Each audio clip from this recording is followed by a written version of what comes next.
Hi everyone, welcome back to my channel. My name is Becca and today I'll be wrapping up all of the books that I read in January. I definitely started out the month in kind of a reading slump. It took me over half the month to actually finish a book.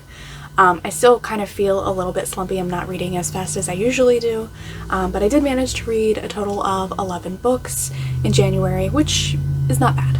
So I read 4 graphic novels / comics. I would say 3 like contemporary romance, a fantasy romance, 2 like women's fiction, kind of a bit of a mix. I also ended up reading a fantasy. So a good reading month overall, some good books. I reread 4 books. So definitely what I needed to do to somehow get myself out of my reading slump. And then yeah, let's just go ahead and get started. I guess I will just go in the order that I read, as I usually do. So the first book that I read was King of Battle and Blood by Scarlett St. Clair. This is a fantasy romance about vampires, and in this fantasy world, vampires are kind of, they're not like new I guess, but they haven't always been around, and so they are kind of taking over the world basically, and people think that they're really evil and they're doing really evil things and that they're just a plague on the world. And then our main character, who is the like princess of one of the kingdoms, is kind of set in an arranged marriage with the vampire king, so that he doesn't destroy her kingdom. We learn a lot of stuff about her, about them, the vampires. We learn a lot of interesting things, and this is going to be a series, so I'm excited to continue reading. I didn't love this book though for a couple of reasons. The first reason is I feel like the main character was written very poorly. As you can see, I annotated a lot in this book just because I felt like the main character was written so wishy-washy and so like contradictory to who she was and how the author wanted to portray her that it was really annoying me. I felt like she was meant to be this really strong character, and she is, physically, but I feel like if you're going to write a physically strong character in the way that, you know, Scarlett St. Clair tried to, you would expect her personality to also be very strong, and her just to be very, like, I mean, obviously she is a youngish adult, so she has, like, things to learn about herself in the world, but she's very, like, weak-willed. And it really was annoying me because there were things in this book that I was like, why would you do that? That makes no sense for your character the way that it was built, that it was meant to be built. So I found that very, very annoying. And I'm hoping that the second book helps and that it gets a bit better. So I'm going to continue reading, and I'm hoping for growth and actual good, like a well-written character. Like, that is my issue. I don't think that she was poorly, like, the character is just a bad character. I think she was just written poorly. My second issue with this book. So our main character, her mother comes from this nation, like an island nation. So pretty much all the characters are white, obviously. But this nation island, they are not white people. And, I mean, yeah, great. Write some diverse characters in your story. I'm not a fan of the fact, though, that the only diverse characters that we hear about are enslaved, and the white people have to go and save them. So, I mean, it's very, like, a smidge in this book, so I mean, it could go in a different direction in the next book, but I'm really interested to see how she handles that, and if she handles it well. So, overall, I'd give this book a 3-star, maybe 3.5. I feel like the plot of it was really interesting. I felt like it was a little predictable with the character and the love interest. I completely guessed, like, accurately, like, obviously it was this type of situation. But I enjoyed their romance, and I would have enjoyed it more if the main character was written better. So here's hoping for the next book to kind of pull this book out of the depths that it is going to go to if she doesn't. The next book I read was The Girl from the Sea. This is a graphic novel about selkies, which is pretty cool. If you don't know what a selkie is, Google it, because I'm not going to try to explain that. And this girl, she lives on an island and she's kind of pulling away from her friends, and she meets this Selkie, and they end up, like, she's trying to discover more about herself and her sexuality, and after she meets the Selkie, they kind of form a relationship, but she's trying to keep it secret because she doesn't want to come out to her friends or her family. But it's a really freaking cute graphic novel. I loved it so much. I thought the artwork was very well done as well. I really enjoyed this book. I thought it was so sweet, such a great story, and a lot of good themes and messaging. So yeah, highly recommend. I think it was a great book. And then next I started my reread for my Christina Lauren reread. I'm reading all of their backlist romance novels this year because fun. And the first book I read was Beautiful Bastard, which is the first book in the Beautiful series, and it follows Chloe and Bennett, who are definitely enemies. This is a 100% enemies to lovers romance. I know people get annoyed like an enemies to lovers romance, enemies to lovers, if they're not like trying to kill each other. But if this were a fantasy novel, they would definitely be trying to kill each other. This is an office romance. And they are going at it, trying to embarrass each other. They're fighting with each other constantly. Like, this is a office romance, enemies to lovers, 100%. The beginning scene is a little icky, like the way that their romance starts. I didn't remember it being that bad, but if that had happened in real life to someone, it'd be like lawsuit. In a book, I'm just like, oh, no, not really. Like, wow, these characters are ridiculous and they will do anything to each other. And I will say that I was kind of surprised because I really remember loving this book the first time I read it. I've read it multiple times, but it's been a while, and I don't know if it was like my reading slump that I was in or if I just didn't like it as much, but I'm thinking I'm dropping this from a 5-star to a 4-star. This book is super smutty. I will say that if you have read some of Christina Lauren's newer books, you'll notice that they're not, I would say they're not as steamy, spicy. Not a lot of them are. Maybe have like 1 or 2 scenes. The Beautiful series, they're pretty spicy. Pretty spicy. This one is like pure spice. There's like 0 plot. I mean, there's more plot towards the end of the book, but they're like pure spice. But I really enjoyed them. I really like the main characters and how like they are both so strong-willed that they clash, but it works out between them. So highly recommend. I love this book. The next book I read, a book that I put on hold last year at the library because I'd seen somebody on YouTube talking about it, and it like hit a couple of my boxes that I really, really like in books, and so I was really excited to read it, and it finally came. I can't even tell you how, like, I completely forgot about it, and I was like, I don't even remember where I got the recommendation from, but it finally came, and I read it in a few hours because it just sucked me in. It was so good. And this book, On the Island by Tracey Garvis Graves, this is her debut novel, so there are things wrong with it, but overall I felt like the story was very enjoyable. I'd give it 3 stars, maybe 3.5. This book follows our 2 main characters who get stranded on an island after they're going on a vacation. Our main character is a teacher, and she's on like their summer break, so she is going on vacation with his family to tutor the male main character because he's in remission.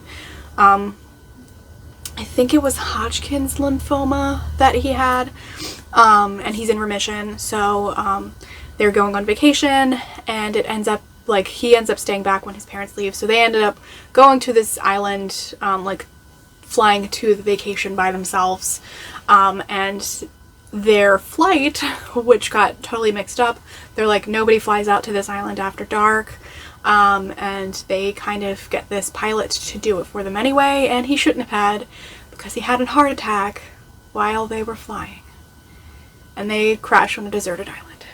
Terrifying, terrifying. But some things that I love in books, number 1, survival stories. I love books where people are about to die, which is messed up, but I love like I love that thing. Like, I love the build-up that happens there, the angst and the just the tension that builds between, like, the characters as their own characters and, like, the island as a character, or this survival thing as its own kind of force that they have to fight. So I love that. Second, I love an isolated setting, stranded on an island. There's that, and then there is also a romance. So these two people, they get stranded on this island and they have to survive there for a long time.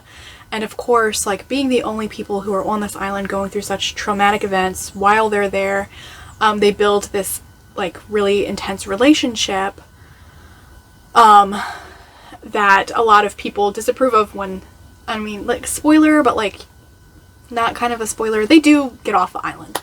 The last half of the book is them trying to decide, like, will they continue their relationship that they build because of this intense, like, traumatic experience, and will they continue their relationship off the island because they come from two different kind of lifestyles. Like, she's, I think, 10 years older than him. And there is an age gap romance, and so, like, the thing that, like, people are having an issue with is when they crashed, he was about to turn 17. And they're there for years. They don't start their relationship until he's 18. And so, but people, of course, are, like, judging her for this and blah, blah, blah. There's absolutely zero. There is nothing wrong with our relationship. Everything was legal. Like, there was nothing that coerced a younger person to have, like, this relationship with an older person. Like, there was nothing icky about their relationship at all. But I thought it was a great book. For those reasons of, like, that survival, isolated setting, building this tension. The only thing that I wish this book had more was character development. I felt like the author spent a lot of times building, like, these scenes of, like, horrible things happening to them, which is necessary, but then not building on what that does to their character. Like, I felt like the character development wasn't really there, especially in our main character. So I feel like it could have been done better, but I really enjoyed this book. I devoured this in a few hours. It was very fast-paced, kept me interested. I really, like, I just read this in a few hours, and I hadn't done that in so long because I was in such a reading slump. So great book, highly recommend. The next book I read was a comic. I left the house today, which definitely I could identify with this as somebody who works from home. A lot of things that I definitely connected with. A lot of, like, little everyday things that just are fun to laugh about. So highly recommend. The next book I read was Damaged Goods by Talia Hibbert, which is a novella in the Ravenwood series. I really loved this book. It was a novella, so it was a quick read. But I really enjoyed the relationship between the two main characters. It is kind of a second chance romance, but the woman is trying to get out of an abusive relationship, and then she goes to her family's, like, old summer vacation house, where she meets this boy this guy who she had a, like, first love kind of thing, and then they, you know, end up growing apart because, you know, she doesn't come back to the summer house, and so he is a big cinnamon roll and just wants to help her, and he still loves her, and it was so sweet. Such a sweet book. I really loved the characters and the relationship, and I'm excited to continue with the series. It's 3 novels and then this one novella. I bought all of them because I'm just so excited to read them. I loved this so much.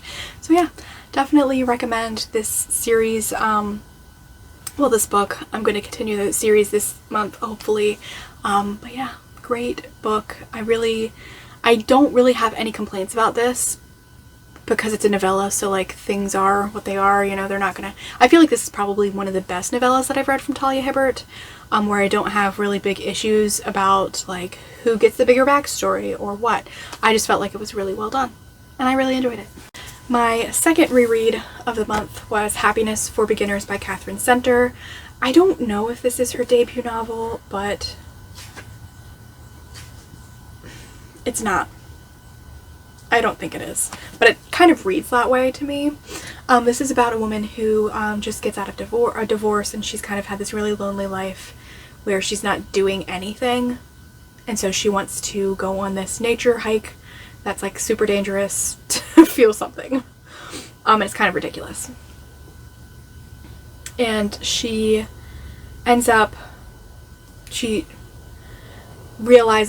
learns that her brother's best friend is also going to be going on this nature hike, which she doesn't want anyone there that she knows because she wants to do this by herself. She's afraid that he'll try to help her or whatever, and she is like against him from the beginning. And also from, you know, knowing him as her brother's best friend, she thinks that he's irresponsible, that he gets her brother in a lot of trouble, and that he's just not a good seed.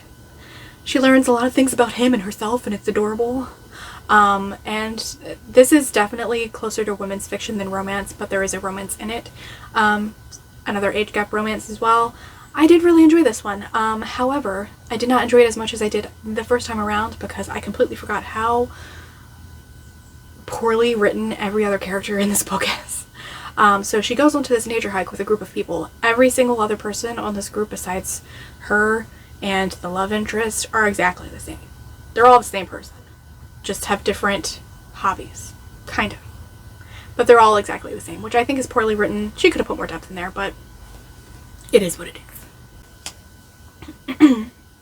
This also ticks off a couple of my boxes, which is why I do enjoy it so much. First, I love reading about people hiking or watching people hike the Appalachian Trail or like all of those types of things. I love those types of things. I love Into Thin Air. Like I love anything about Mount Everest. So I like reading about those types. It's almost like a survival type of thing, although they have like an experienced person leading them, so it's not like as dangerous. Although there are a couple of dangerous things that happen. So I love that type of thing. I really enjoyed that. And then also I felt kind of annoyed because our main character is like 32, I think, and she's constantly calling herself old, which I find annoying because I don't think any 32-year-old really believes that they're old. I mean, whatever. But the way that the main character is written is a little annoying sometimes because she's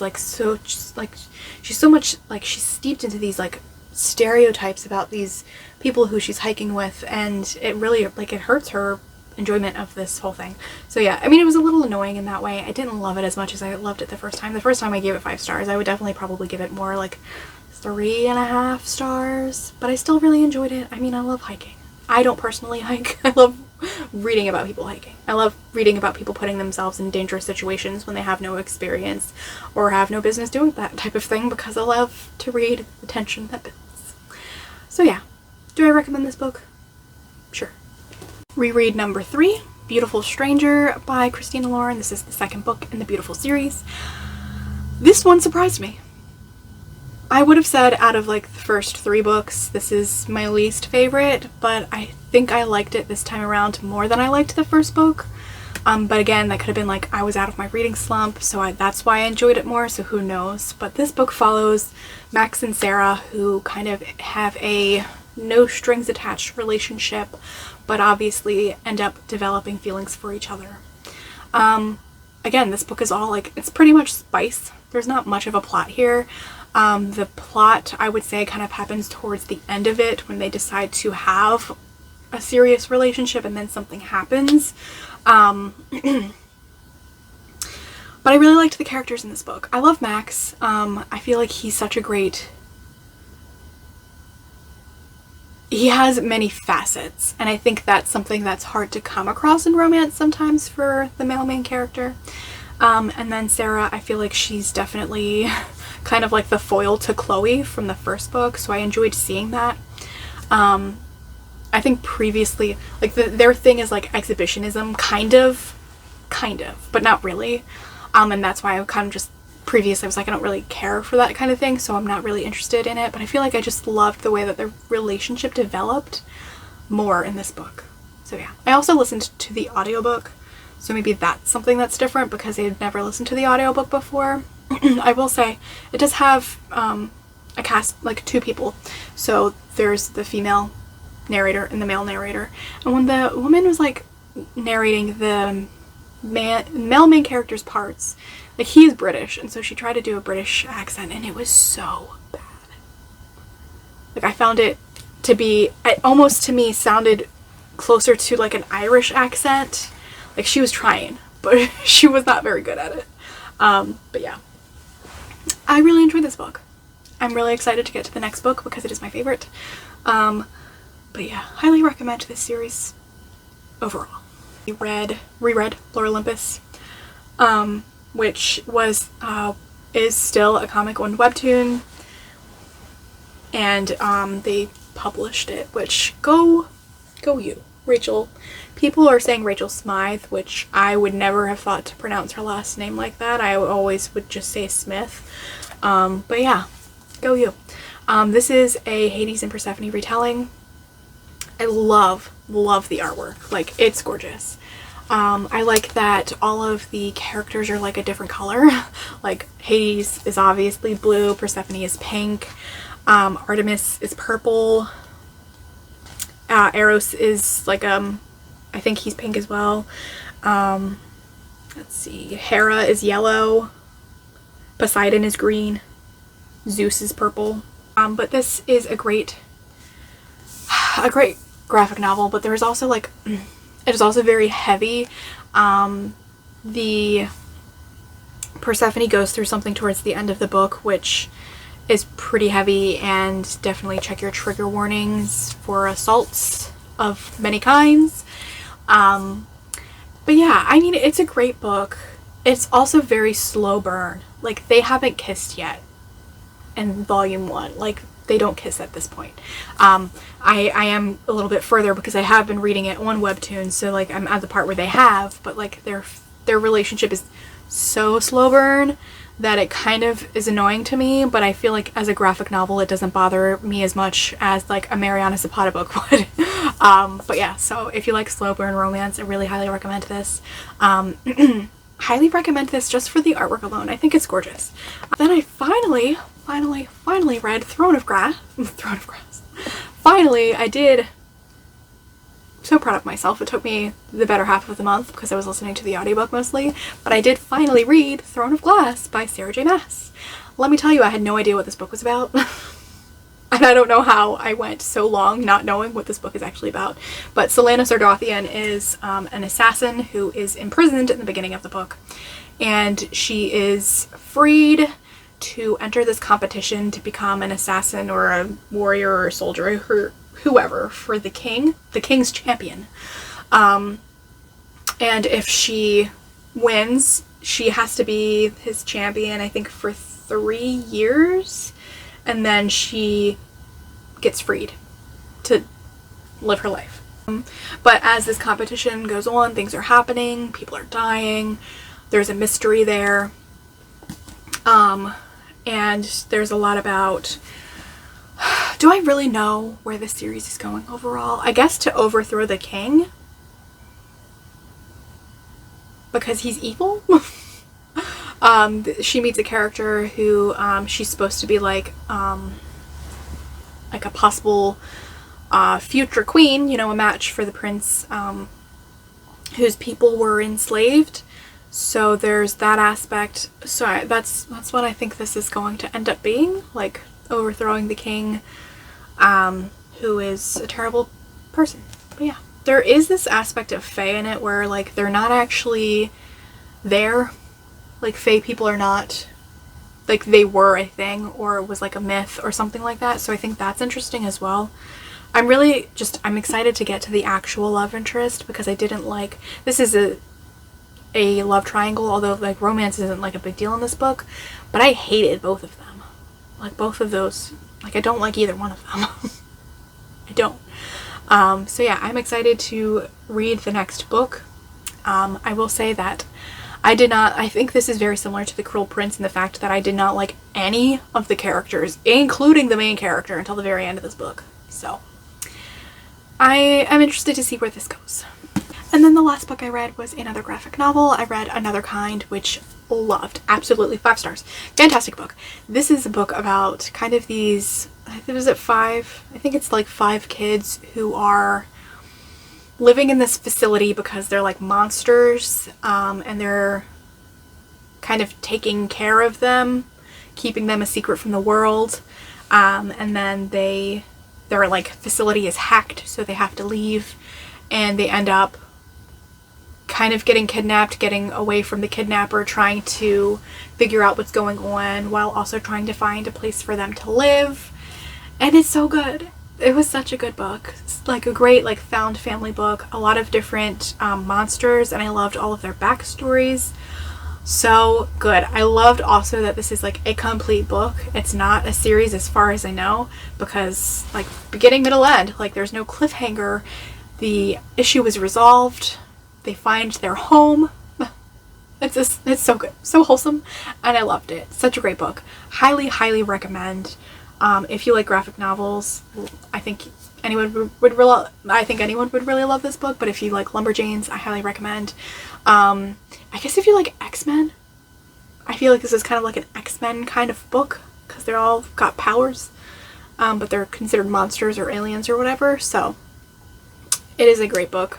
Loved all of them. And those were all of the books that I read this month. I think it's going to be kind of hard for me to pick out my favorite book of the month. I mean, a lot of these were rereads because I loved this graphic novel series so much. This might be my favorite Hades and Persephone retelling right now.